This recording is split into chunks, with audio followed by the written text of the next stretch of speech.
So the triangle was like I always had a nigga who owed me 100, always had a nigga who had 100 in his house, and a nigga who was in the street selling. So I just used that same for my restaurants and my real estate. So I always was like, I had a restaurant that I own, always had one that I was working on, and I had one I was looking for. So I was always broke, like through all the years. But I just kept grabbing assets because I treated it like the streets, right? So like, you ever be in the streets and I got 100 pounds and you like, damn, I only really got money for 70, but I'm gonna give you all my money for the 70, throw me 30.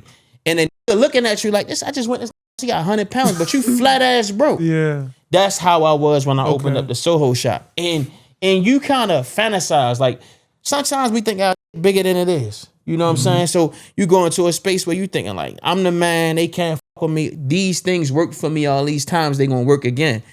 And the Soho shop didn't take off. And normally something would take off immediately to be able to pay for everything else and get me back in that float space. Especially you say the location, Soho. Yeah, you thinking, yeah. But then I learned a lot in that retail location versus my other location. So once the Soho shop was down, I was like, man, I'm gonna have to record this shit. Because I seen like if I tell my raw story, I could possibly shoot a documentary and I could get to come in the store from seeing what I'm talking about. So me and Pa met and we shot the first day we shot. After that, we just been together ever since. He not a traditional cameraman in the sense that he not a freelance cameraman. So like people don't understand my relationship with him. We have this company that we working on together and we not gonna stop until it's extremely successful and it allow us to do other things. So like be wondering like how the content so fire. We work 60 hours a week.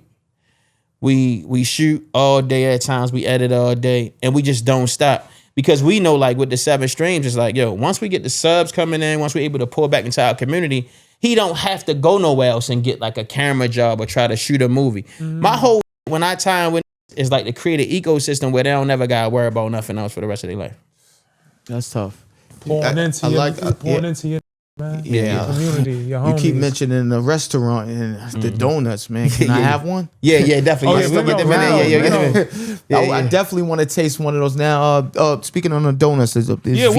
Yeah. This vegan, yeah. What was your idea behind donuts? Yeah. So everything, like I said, we talked about my wants, right? So everything went back to my wants and the things I wanted in life. I don't really got no attachment to none of this. Oh, this heavy too. It's pound cakes in there. Okay. Yeah. We can set it right. I'm gonna put these right here. Yo, hold on. Show them the cloudy right here, y'all. Yeah, cloudy donut. Cloudy donuts, man. Where dreams come true. Where dreams come true. Yeah, I like go. that. Yeah, don't not stop believing. Right here, y'all. You already. You got jelly filled and all? Probably. No, Yeah, so I bought all lemon blue. So right now, look, we gonna go national with the pound cakes, right? So I bought all lemon blueberry pound cakes for y'all. Let's go. Yeah, I want to see what you go. think. Yeah. Open it. First, I gotta present it. Oh, he gonna do it for me. Okay. We need a bev too. We need a bev and all that. Oh, those heavy. Yeah, they heavy. Oh, yes. They heavy. Oh, Tell me what you think. Yeah, I got you. Thank you, brother. Thank you, man. I appreciate you. Appreciate you. No, thank y'all for supporting. Oh my God, man. Get that right there. Okay, it's good. Yeah, so Yeah. The idea behind donuts, man. So basically, I had the restaurant. So let me give you all the place. Let me close it. I come home. I'm like, all right, let me get legal. I'm legal. I get the restaurant. Restaurant lead to another restaurant, which lead to the donut shop. The donut shop came from this. What I want people to keep in mind is scalability. Okay. How can you create a business at scale that's no longer dependent on yourself? The donuts y'all got today, I didn't make them. It was a time where I made them, and I put all the work in, but I didn't make them. I didn't have to participate in the production or the distribution of them, and everything for me was about scale. So you know how like Harlem known for like they like the capital of black restaurants. For sure. Like everybody from, you know what I'm saying? Amy Rules. Yeah, yeah. Melba's. Yeah. Taste of Seafood. All that, man. So I was like, I saw so many solopreneurs live and die in a restaurant, and then like that was that. And then they would die and the family wouldn't be able to push it forward. So I was like, yo, I need a business that's going to scale and that I can get multiple locations off of one singular product. So like when you think about scale business, it's easy to see like a pretzel company like Aunt Annie's. It's easy to see like a donut shop like Dunkin' Donuts or a cupcake spot or just an ice cream parlor, right? Because it's a singular product. He that up right too. He crushing it, yeah. yeah. I hit a rap on my fault, bro. My fault cut you off. Like, don't they, yo? You can't tell they vegan. You can't tell. That's why we try to know where dreams come true. Hell yeah. Let's go. So it was like, yo, I need a singular product and I need scale. So like I told you, it boiled down to my wants. Right. You sitting in a restaurant, you like, yo, how long I'm gonna do this shit? Yo, everything that I wanted came from having an inspiration or aspiration, accomplishing that, and then feeling bottlenecked to like, what's next? Yeah. So I pulled into the donut shop. We bought our first shop in 2019. Okay. The pandemic hit, and people would think that it went bad, but it went good for the donut shop, and it went bad for my restaurants. So because couldn't really go in spots, so they was just ordering. Like, say y'all in the house with all the kids, you in the house with wifey. Right. It makes sense. Like, all right, I'm gonna get a 6-pack of these donuts. Exactly. But you remember, we couldn't go in restaurants. So it was like just to go with the restaurant, but my restaurant was a dining experience. So once that experience gone, they ain't trying to spend $100 on lamb chops and all that type of shit just to get out the window. Right. So the donuts took off, and then 2020, when the pandemic hit, the prices went down. Okay. So I started acquiring more real estate. Yeah. It was easier to get money. They made money cheaper. I refinanced 2 of my properties at 3.25. So that saved me a lot of money. And it was just a go for me. But it ain't, none of this really, I ain't attached to it. I'm attached to my mission with the black man. Okay. What I want to do for my community. And the donuts and all those things are byproducts of it, right? Like a lot of times they say, why vegan? You must be vegan. But they don't ask that white boy who own that rap label, do he rap? They don't ask that white boy who own that football team. He can't play a lick of football, but he can own it, right? But we have this narrative when it comes to black people that we have to fully be enthralled with something for us to participate in it economically. That's not necessarily true. I see you right now as a businessman. You can own a country music label and push the needle. Taste is taste. Black people are not a monolith, and that's what we show people with Cloudy Donut. That's hard right This there. I ain't gonna delicious. front. You ain't lying. Definitely, Yeah, because yeah. I ain't expect this. Hold on, let me get a bite real Yeah, quick. Get a bite. y'all. Hold on, D, because you went. I did. you That went. bitch, yeah. It's so good. It's delicious, y'all. Please, shouts to Cloudy Donuts, Lemon man. pound They cake. out Lemon- here. Yeah, let me be right. Can you Yeah. share your locations real quick? 'Cause Yeah, they- so look, in terms of the locations, we at 209 Mile Street in Soho. We at 14 Columbia Place in Brooklyn Heights. The donut shops wouldn't be where they at without my partner, Zodi Jewel. That's my baby, my girl. We've been together for years now. She really pushed the brand. She put up blood, sweat, and tears into it. So, like, a lot of things I got to say, like, I did a lot of shit, but without my team, I wouldn't be where I'm at. So, like, my girl played a major role because she quit her job to come work with me full time. Pablo moved from Guatemala. He ain't living in Shouts America. to Pablo. Shout out to Yeah, Bob. shout out. Okay. Yeah. He moved from Guatemala just to shoot for me. And Sacrifice. so, like, I've always had the ability to attract long-term relationships that's going to lead to us being able to all have like a group, more unified, collective winning. You know what I mean? Right. So, yeah, come see me, though. The biggest thing I always tell black men is like, because they want to support the way they want to support. And I love and appreciate that. But I'm going to tell you the way that we need to be supported. Specifically on this platform. Viewership. Tag the show. Tell people about it. Simple. Yeah, Simple. like, yo, tag the It show. costs nothing. Repost. Be organic.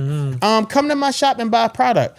Like, the merch is cool, but that's not gonna move the needle for me. Like, throwing me all your hats and I still got bills. Like, it's just what it is. You know what I'm saying? Like, the best thing you could possibly do for me is to tell enough about it. And if you can't do that, come and pull up and spend some money.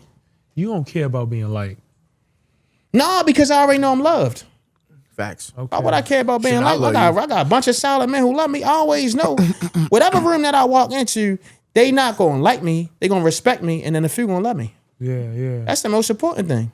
Like, once we get over the good look, we get some good money. Like, fuck how I look. Yeah. But what is it really? You know what I'm saying? So that's the reason why I want to come on the platform and let people know what the 7 Streams is about. Mindset building, right? So right now, I'm only taking on 100 men. I'm telling you what the offering is.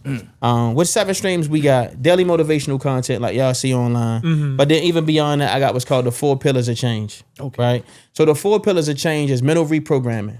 How can you unlearn some of the toxic that you thought would get you to the top, but they got you still stuck at the bottom? Yeah. Right? It's daily self-improvement. How can you get up every day and move the needle just a little bit more, even if you make yourself 1% better? It's character building. How can you as a young man adopt the values, the morals, and ideals necessary for you to be able to navigate towards a 1% life? And then it's building the architect in the life. Once you make it, you all alone. You find out you're the only black at that party, you're the only black that live in that neighborhood. Your friends and your family members can't stand you. And every that you dating want everything from you without giving you anything in return. And you try and find somebody that's like-minded, right? And that's where you find a like me. See, I'm a home for who made it. Yeah. The whole goal was not to distance myself and shit on it and compete. It's to show a like, yeah, I've been made it. But now I'm happy you here. Yeah. Let's build. That's the a 7 fact. streams. That's a fact. So it's really about that mindset building. I'm sorry. No, I don't want to cut you. Go. Putting yourself in a space where you could come to me with nothing and leave with everything mentally. Having a mental fortitude to be able to work in white America, but also being able to work in black America with your people. Understanding that it's a nigga who come from exactly where you come from and who been on all sides of the game. I don't speak on nothing that I haven't experienced. I only speak specifically to black men between the ages of 25 and 45 because I've been there and I've done that. I only speak to guys who come from the street because I've been there and I've done that. I always tell a nigga, if it don't apply, let it fly. Yeah. The goal is not to take anything personal that I'm giving you, but to run with everything I'm giving you. Tough. If it could get you to the top, push it. Principles withstand. All this shit gonna change. Robots came and went. All kinds of trends went in and out of style. But at the end of the day, it's nothing like having integrity. It's nothing like being consistent and being persistent. It's nothing like being kind and trustworthy. No matter what type of bots come around, That's true. that shit gonna always be it. It's crazy because it's like it's gentlemen with like your age or whatever that might they give the knowledge, they give the wisdom, but it come with a cost, and they might want to get paid or they okay. Get them up out of here. Because D, you gotta look at it like this. You can't major in minor things. You can't swim in the depths of the real shallow. You ain't gonna get nowhere. If we in a pool and we swimming, we all got our trunks on. You looking at the who just dropped his trunks? No, that's some gay. Don't do that, right? See, what you gotta understand is this. The first step towards positivity is ignoring all the negativity. I could put something positive out right now and say, yo, shout out to all of the stand-up men. You know what they're gonna say? Yeah, because you know some be. Just leave it alone. Corny. Yeah. Yeah, just leave it alone. F them. Yo, we could put ourselves on a mental island. Maybe not a physical one, but a mental one where all you surrounded with is men. Think about when you surrounded with 5 or 6 good. I remember was getting raised by their grandmother. They love to shout out their grandmother, right? She wrapped her arms around you. Yeah. You had one good granny. Your mother could be a crackhead and your father could be a dope fiend. And you felt love. Yeah. See, a nigga gotta understand that when it comes to this 7 string, the whole goal is to wake you up like a cup of coffee. That shit is over with. That's why I don't do no goofing around, no playing, no funny. Because there's enough of it going on the internet, right?